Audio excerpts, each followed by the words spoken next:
Bonjour, alors dans cette quatrième vidéo concernant la physiologie de la digestion, nous allons examiner les processus digestifs qui se déroulent au niveau de l'intestin, notamment l'intestin grêle. Alors, l'étude anatomique de l'intestin grêle, c'est un tube qui mesure 2,5 cm de diamètre sur environ 6 mètres de long. Il est disposé en d'innombrables anneaux qui remplissent la cavité abdominale et le maintien en place de ces anneaux est assuré par la présence du mésentère et du péritoine. Alors, l'intestin grêle ou le petit intestin comprend trois portions. Vous avez le duodénum, le jéjunium et l'ilion ou bien l'élion.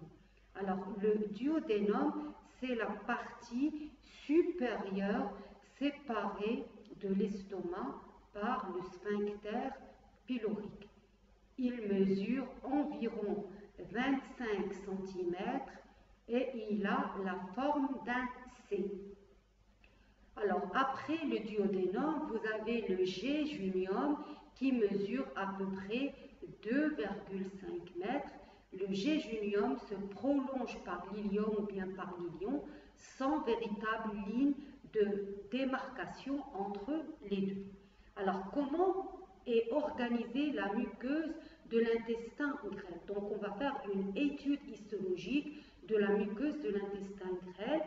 Alors, la muqueuse de l'intestin grêle est organisée en replis qu'on appelle les valvules connivantes.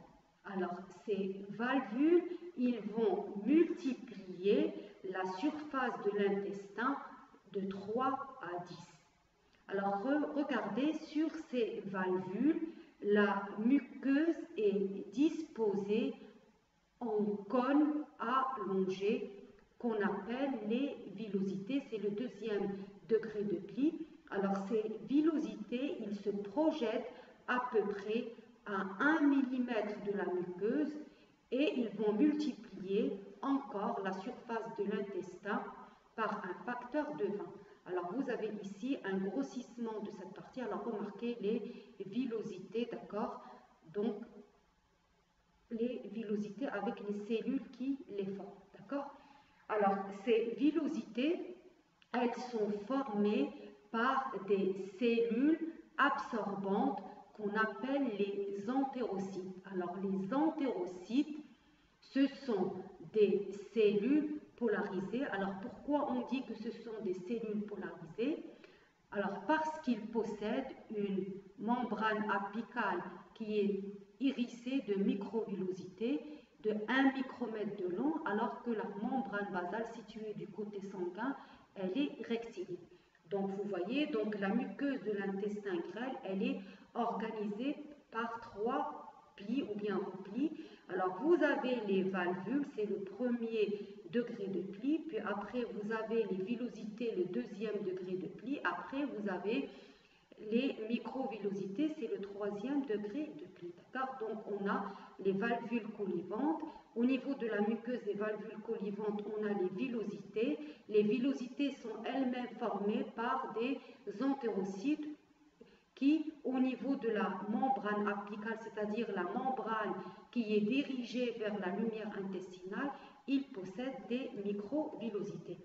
Alors ici, d'accord, vous voyez, c'est une entérocyte. Vous voyez bien que l'entérocyte est une cellule polarisée avec une membrane basale rectiligne et une membrane apicale présentant des microvillosités. Cette structure en microvillosité forme un plateau strié qu'on appelle la bordure en brosse. Alors là, on a une microphotographie des microvillosités à la surface des cellules épithéliales intestinales. Alors vous avez la lumière intestinale. Alors regardez, d'accord, les microvillosités, d'accord, comment elles prennent la forme d'un plateau strié d'une bordure en brosse, d'accord. Alors, comme je vous ai dit, les microvillosités des entérocytes vont former un plateau strié qu'on appelle la bordure en brosse près de la lumière intestinale. C'est ce qu'on voit sur cette photo-là. Alors, cela va multiplier encore par 10 la surface d'échange. D'où, si on prend en considération les valvules, les villosités et les entérocytes, et les microvillosités, pardon, on a une multiplication par 600 de la surface de l'intestin grêle, soit à peu près une surface totale globale chez l'homme d'environ 250 mètres carrés.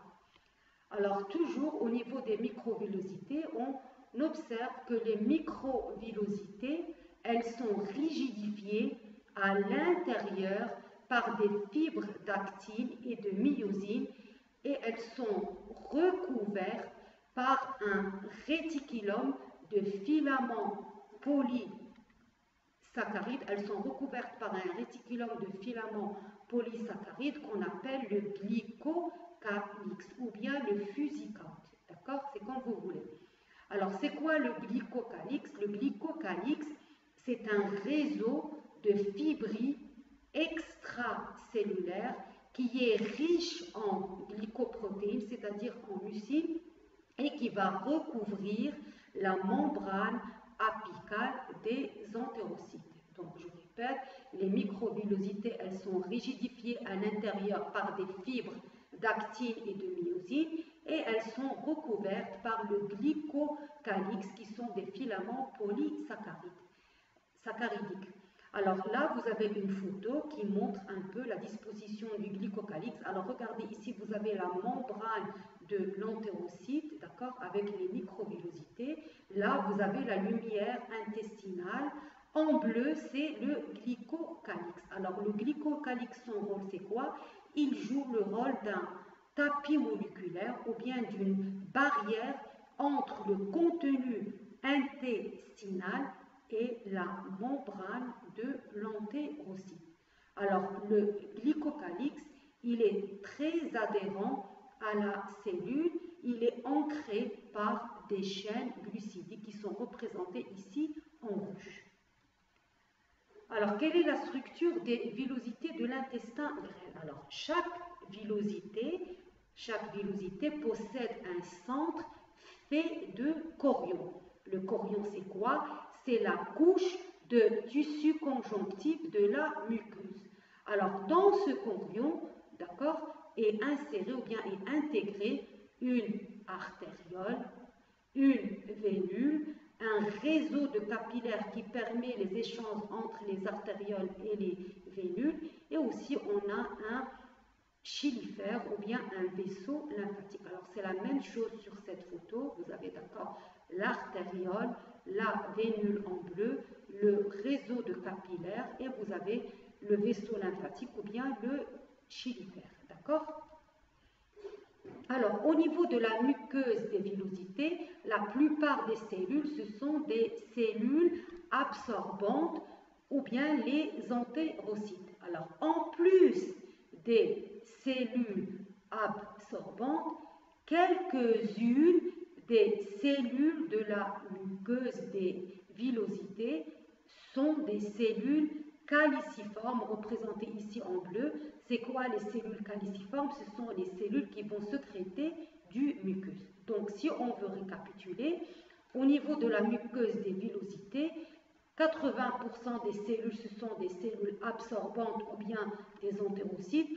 20%, ce sont des cellules caliciformes qui vont sécréter du mucus. Alors, notez bien, entre les villosités s'ouvrent des cryptes glandulaires. Regardez, la muqueuse intestinale s'invagine en profondeur et forme des fosses ou bien des cryptes glandulaires où s'ouvrent les glandes intestinales de Lieberkühn. Donc les glandes intestinales de Lieberkühn, ce sont des glandes qui vont sécréter un liquide clair qui est le suc intestinal. Le rôle de ce suc intestinal, c'est qu'il va diluer le contenu intestinal et il va favoriser la digestion et l'absorption des nutriments. Alors ici, on a une microphotographie électronique des villosités dans l'intestin grêle. Alors regardez, vous avez ici la muqueuse qui est en contact direct de la lumière, la sous-muqueuse. Regardez les microvillosités, elles sont très bien visibles. Là encore, ce sont des microphotographies des villosités. Alors regardez des villosités. Si on regarde très attentivement, on peut observer des petits plis qui sont les microvillosités. Donc là, vous avez des villosités et des microvillosités. Là encore, d'accord, vous avez les villosités et là encore, vous avez des villosités.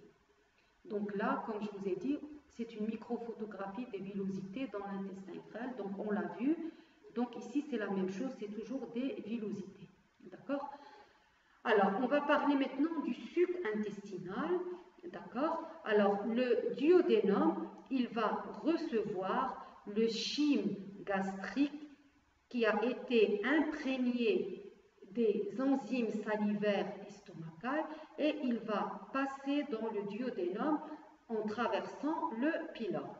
Alors, d'autre part, d'accord, dans l'intestin est déversée la bile et les enzymes pancréatiques au niveau de l'ampoule de Vatel. D'accord? Alors, de quoi est composé, le suc intestinal?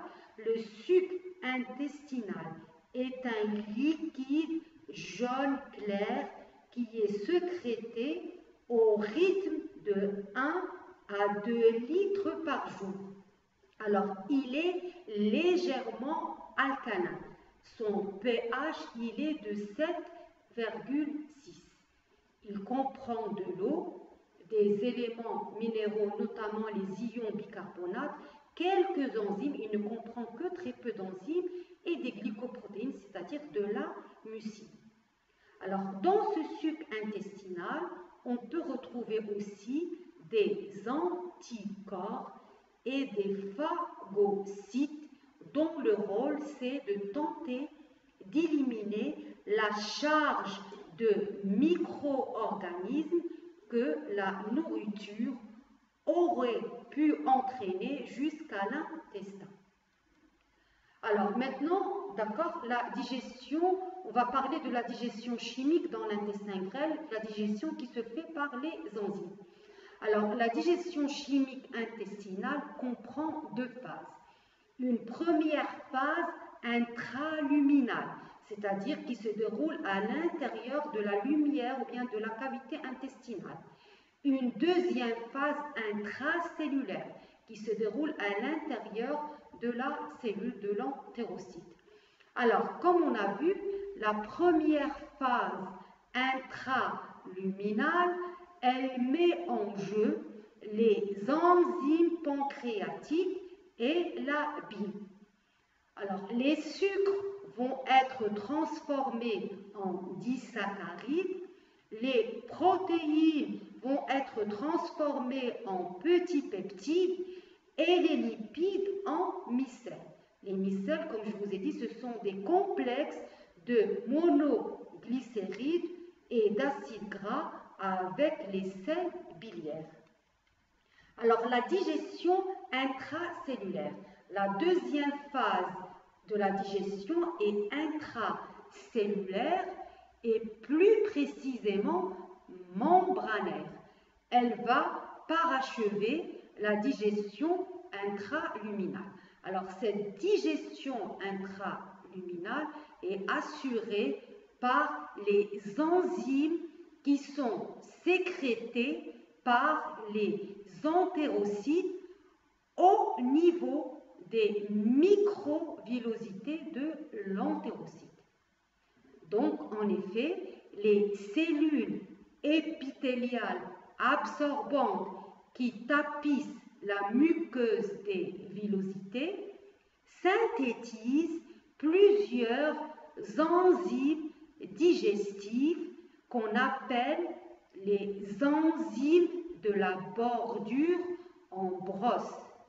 Alors, ces enzymes intestinales sont des enzymes fixées, emprisonnées dans le glycocalyque des membranes cellulaires des entérocytes. Alors, soulignons que le suc intestinal ne contient que très peu d'enzymes qui proviendraient des cellules de la muqueuse qui, pendant leur desquamation, meurent et libèrent leur contenu endocellulaire. Alors, vous voyez ici, vous avez les cellules intactes de la muqueuse intestinale. La cellule se détache progressivement de la muqueuse. Après, la cellule se brise et les enzymes digestives sont libérées. Alors, quelles sont les enzymes de la bordure en brosse? Alors, on trouve des enzymes qui assurent la digestion des glucides. Ils vont finir la digestion des disaccharides. Alors, parmi ces enzymes, on peut citer la maltase qui va hydrolyser le maltose en glucose.